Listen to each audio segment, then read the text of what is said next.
It's wonderful to see you upright and bright and with wonderful energies. And it's a pleasure to be here. Just quickly starting by this impression, what we share here is not just for you, but it is for me as well. So we will explore whatever is going to come along, because I do know the energies that are going to be working today, they're still not quite settled here in my awareness. So we will just explore. Sometimes they keep us on our toes. So as we understand the precept behind the spiritualism, that it is divided in three aspects of the science, philosophy, and religion. And all these three aspects somewhere have to work together to give it the wholesomeness of what it is. And the part that speaks to me most is the philosophy part. Of course, we participate as mediums in demonstrations, etc. But what allows me to grow within my own self is the philosophical aspect of it. Now, if you go into the aspects of spiritualism, it has its own natural and spiritual laws, and we explore and we discuss that. So we are sitting on the first Sunday of December of 2021, and I'm pretty sure none of us can say it has been a wonderful, smooth sailing. I think that would be an understatement. So you have to recognize within your own lives that life has been just up and down, and it has a flow of its own. And just like we are all unique, our life and our experiences are unique to us, right? So what are we going to create in the next few weeks? Because we will be soon blinking our eyes and stepping into 2022. Whatever you have done or created in this year so far, do you like it? Are you enjoying it? Are you wanting to continue this way, or else? Now that else, or that fill in the blank, is yours to fill. But we will explore just through a slew of natural laws that we will just weave in and out in our conversation. But I think the part of here is, what is yours to do? And I think that's where you have to understand this is within you to do a self-inquiry. So in the morning preparation, my two words were intentional living or conscious living. I do not know which way we're going to go with that. But if we think of intentional living, there are numerous teachers and lecturers that have come and gone, and all of them just come down to one thing. You do create your own life, you do create your own circumstances. By choice, sometimes it is handed to you, then you make the best of it, or you create and then you improve upon it and continue to move on. But nothing outside of this is intentional. Your intention is to stay where you are, or your intention is to move on and grow or continue to thrive, regardless of what that is. So the intentional living is also the deliberate action that follows it. So if your mind is thinking of a dream, your hopes and desires are leading you where you need to be. Making an income, making a living, creating a house, creating toys and gadgets and so forth. But there's always that hook of what we want. So our wants, desires are always in place. But how do we go about it is somewhat very intentional, And with the intention comes a lot of other interconnected natural laws, since we understand through the law of one that we are all connected somewhere. And there is a law of interconnectedness, which is within the law of one, that whatever we do here, we are impacting so many lives, and however you're responding back to me will impact my own life and my uniqueness, right? So that law of one and law of interconnectedness is always operational. It never goes, none of these laws goes away. We just see them, feel them, experience them, muddle through them, thrive, and then carry on. But within the intentional contribution to your own life is that law of one. Now, how do you drive what is best for you may not apply to anybody out there, but you have to think from that. So the thought becomes, are we doing this selfishly, or we have to do this selflessly? So the duality always is running its course too, if what we are doing is just for us or it's the greater good, and where that leads us to. So that thought of conscious living was interplaying as I was being in the receptive mode of understanding what will be shared, and the conscious living is, how do you choose? So the law of choice is there, since we are all connected in some ways.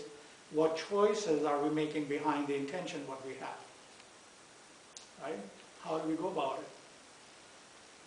But at the sum total of all, as I touch upon this little piece, is to recognize, are we paying attention? I think that's the big part, is in the aspect of conscious living or living through the laws of life, are we paying attention? And I will give you a little small story.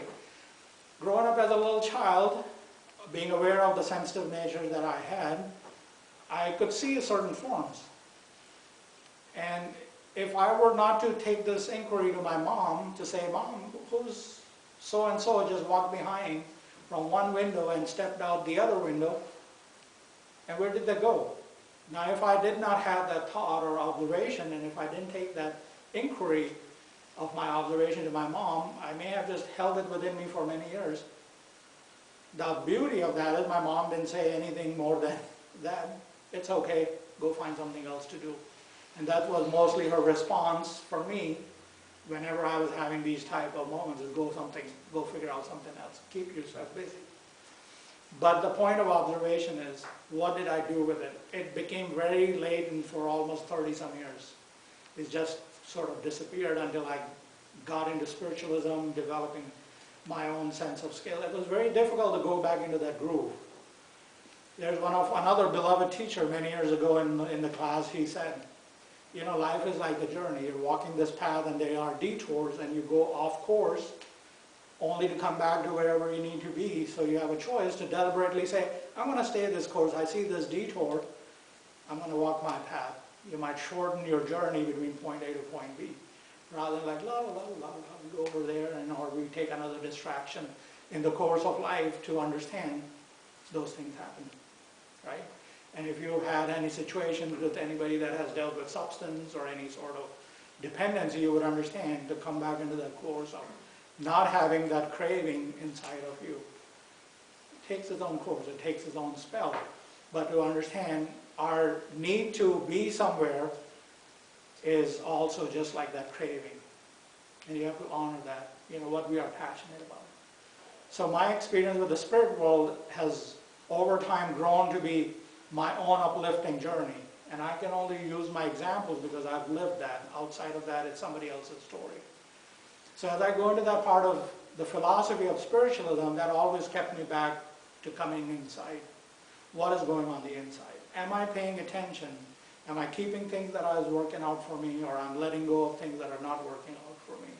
And that is the part where I feel has allowed me to grow and learn that path of least resistance doesn't mean that we don't have the courage.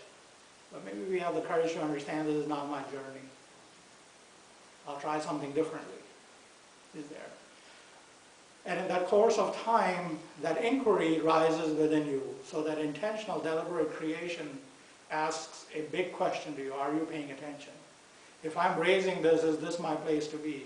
And I have this an ongoing question in my life, is what I'm doing today, am I doing the right thing, or that is what I'm supposed to do? Just about a regular inquiry for me. It's not that I'm questioning myself and I'm just checking if my mind and heart is in the right place. And then I pay attention. How life responds back to me, what it throws in my face as an experience or an opportunity to grow or dismiss. And once again, you might think it's easier said than done, but unless I put myself in those shoes, I may be just oblivious to what I need to understand and grow and just walk through blindly in a path that is maybe not so productive. Right? So as a medium or a spiritualist, a lot of things go on, right? In our private settings, in our workshops, classes. If you are not really inclined for your self-development growth, then you have a way of saying it's like, I'm fine where I am. This is what I know, this is working out for me, and I'm okay to be in this box. But at the same time, if you are somebody who likes growth, you will always be curious to step outside that box to develop and grow and take something more. So I know there are a few healers in this room, and I know your ability and your yearning to be a better healer or a fine-tuned process never ceases, right? And that's where the medium aspect comes in. We are just all a conduit, a medium. And these laws are running through us, showing us life, what we know, what we think we know, and what we ought to know. And we have to learn through that discovery where our placement is. You know, in divine timing, We used to have a teacher and a medium in our camp, Dr. Warren Hoover. I always found his mind to be very curious. He had some intrigue about his aura. So as we would interact with him on just in the passing, I would always sort of raise my curiosity and ask him, when are you going to teach? Is there any way you can teach what you know, or just even share what you have to share? And his consistent response was, everything in divine timing. A part of it was, he's such a curious character, you know.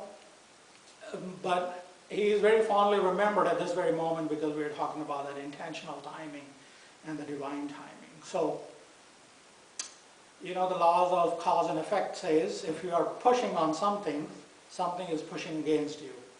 Or you're pulling on something, something is pulling away from you. It's just a law of cause and effect is there, law of opposition is there. And we experience that. We're pushing on a door, maybe it needs to be pulled inside rather than pushed outside.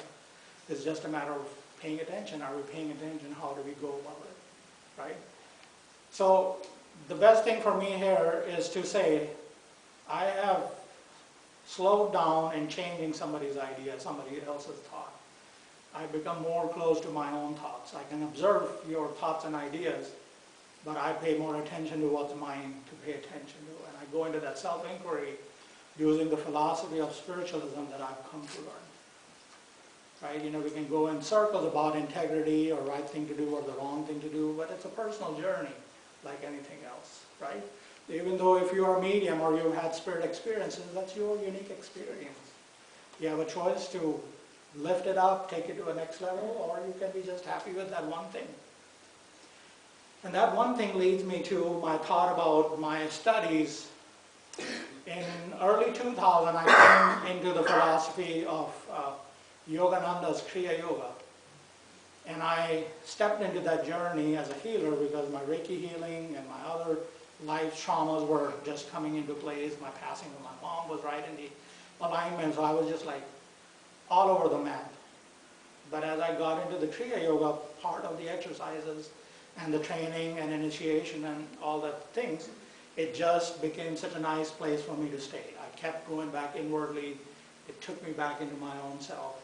So moving time forward, when I came to the US in 2013, I met with Roy Eugene Davis. He is a big writer on Kriya Yoga, super living consciousness and so forth. You can find his books everywhere. He's now in the spirit world. But one afternoon dialoguing in this group with him, we asked about what about Kriya Yoga and all these energies that unfold within us. So if you are a practitioner of any sort, of healing technique, we open our energy centers, we open the possibilities to receive what we need to understand, right? But within that, there's the thought was of limiting kind, that in the understanding of the yogic traditions, why it is recommended to just continue to do your exercises and just let it be. Because as we grow and develop, our energies open, our sensitivity increases, and sometimes they are distractors. Sometimes they take you off that detour that you don't need to have. I didn't get that understanding while as the discussion was happening, but 2 years later, that bulb just went off in my head, like, oh, I know what he's talking about, because if I go in one direction, it may have the ability to pull me off completely from my self-awakened journey. And that was not the point for me to be enlightened or anything. It was just my pursuit of getting to know me better. So as I share all this information with you, you have come through your own family circumstances. You've grown up in your own environment. You ought to know by now what is working out for you or what is not working out for you. And I can empathize in a wonderful and most warm way that if you are knowing where your journey is, and if you're liking it, I hope you're doing more of it. And if you're not liking it, I hope you're taking steps to change those circumstances and situations. Because within all this wonderful talk, there is a beautiful natural law of action. If you want to achieve anything, you can sit here all day long. You can pull the food close to you, the desires and wants close to you, but to be able to experience it, you have to interact with it. You have to take a physical action to enjoy it.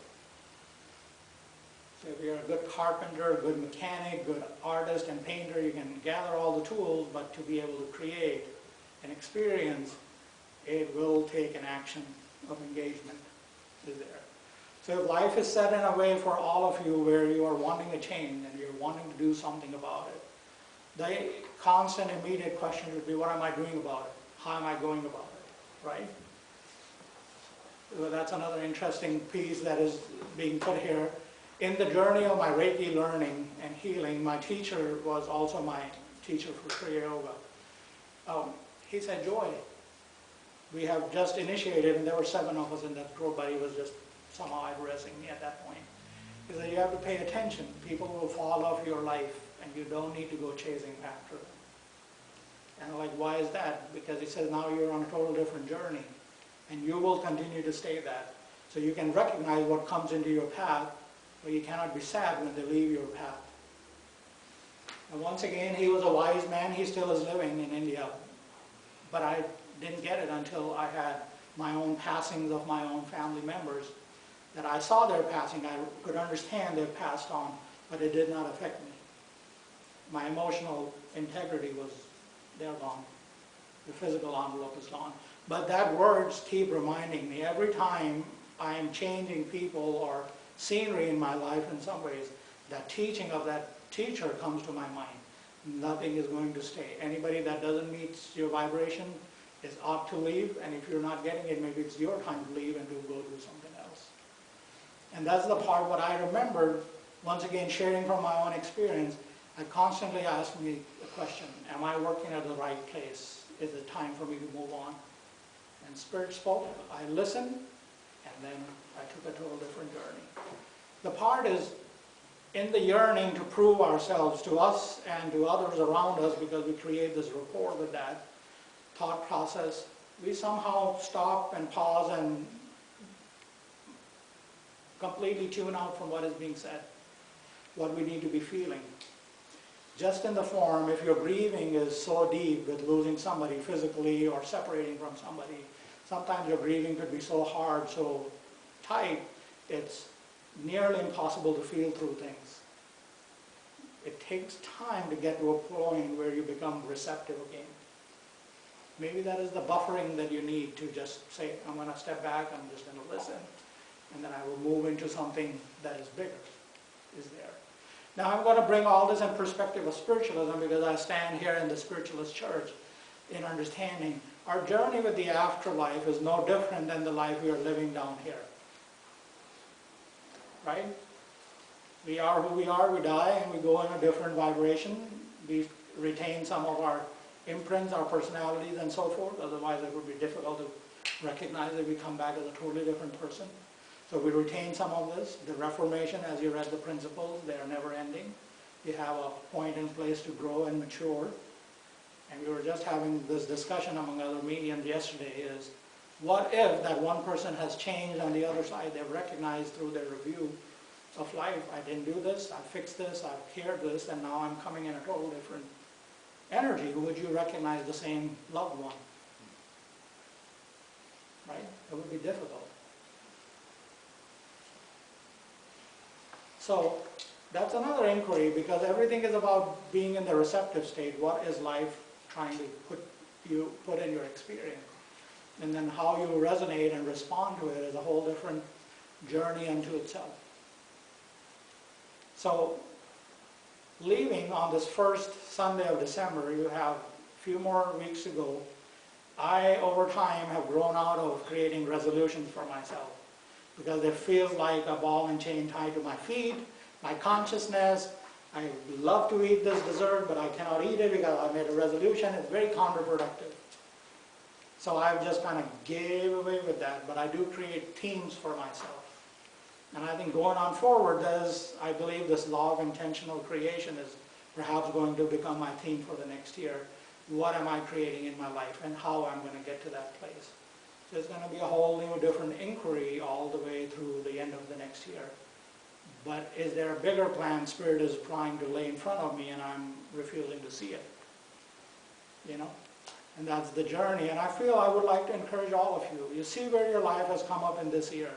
Are you happy with it? Is there anything that you would like to change? You cannot change your past, but you can definitely make a difference now in whatever it produces in the future.